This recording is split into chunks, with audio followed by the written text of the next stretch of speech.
Hello, my everyone. I am Dr. Crosby. I'm an adjunct professor here at Marymount University. And when working with my mentees, I'm always trying to find ways to simplify determining the set of tests necessary for quantitative analysis. So this PowerPoint or document, however you choose to print it, hopefully will help you with that. Yeah, again, I'm always trying to simplify the unsimplifiable.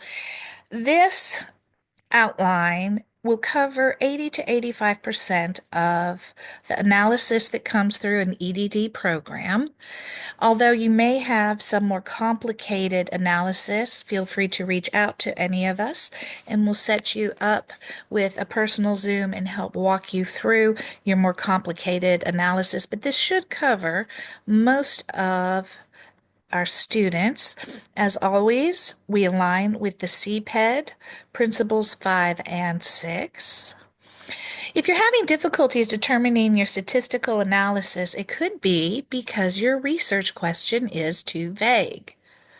There are four primary formats for your research question, and they're worded very specifically. Are you looking for something that is statistically significant? Are you looking for a relationship? Are you looking for to what extent A predicts B? Or are you interested in average perceptions?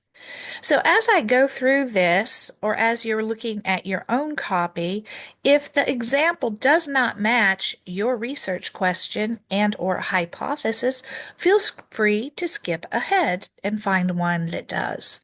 So if your research question is looking for the relationship between A and B, these are your assumptions. Check for your outliers. Run your descriptive statistics for mean, median, and mode. Use Shapiro-Wilk check. This checks for the normalcy of your data. Levine's test to check for homostaticity. And Cronbach's alpha for internal reliability, if your assumptions are met, such as Shapiro-Wilk provides a nice normal curve, then go ahead and run Pearson's correlation.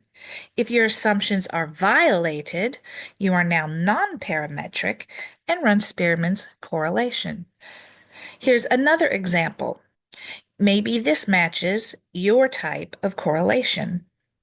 Does job satisfaction significantly differ across different levels of workspace? So there's your variable A would be the levels, B would be the significantly different satisfaction level. Again, run your assumptions, check for outliers, descriptive statistics, Shapiro-Wilkes, Levine's, Cronbach alpha for internal reliability, and one-way ANOVA. I do have these color coordinated if that helps you. For your correlational family, example number 3, an example is there is a significant association between A and B. So, for example, there's a significant association between employee motivation, variable A, and job satisfaction, variable B. The tests you will run are outliers, descriptives, Shapiro-Wilk, Cronbach alpha, and your Pearson's correlation. Regression analysis. The keywords in your research question are predictor. You're looking for a predictor. An example of this is, to what extent does employee motivation predict job satisfaction? Again, you'll notice the pattern here. Begin with your assumptions, outliers, descriptives, Shapiro, Wilk, Cronbach. This time, we're going to add Durbin-Watson's for autocorrelation and a linear regression for a simple does A predict B? Now, there's different types of regression. You may start with your previous assumptions and then add multiple linear regression if more than one independent variable predicts a continuous dependent variable. You may also have logistic regression when you're looking for a binary variable where the outcome is categorical. When to use this is when the dependent variable has two possible outcomes, like yes or no, and you're searching for the probability of another outcome. So again, you're looking for probability, a predictor. Maybe you need Poisson regression. An example of this is if you were modeling the number of traffic accidents occurring at different intersections based on different traffic volume and weather conditions. Maybe you're looking for multinomial, that's many more. This is when you have more than two categories and there is no order. An example would be predicting, there's your keyword, the preferred mode of transportation. Here's your multiple variables to choose from, thus multinomial, based on factors like income, age, and location. I actually use this one a lot, hierarchical linear modeling. This is excellent when you have nested information, such as the average tests of one teacher for class A, the same teacher for her second class, the same teacher for her third class. Again, everything is based on the words that you use. Descriptive statistics. The keywords here are perception and average. I think this is the largest one that I see coming through the program. What is the average number of hours spent on homework per week by high school students? What is the perception of teachers on the implementation of professional development?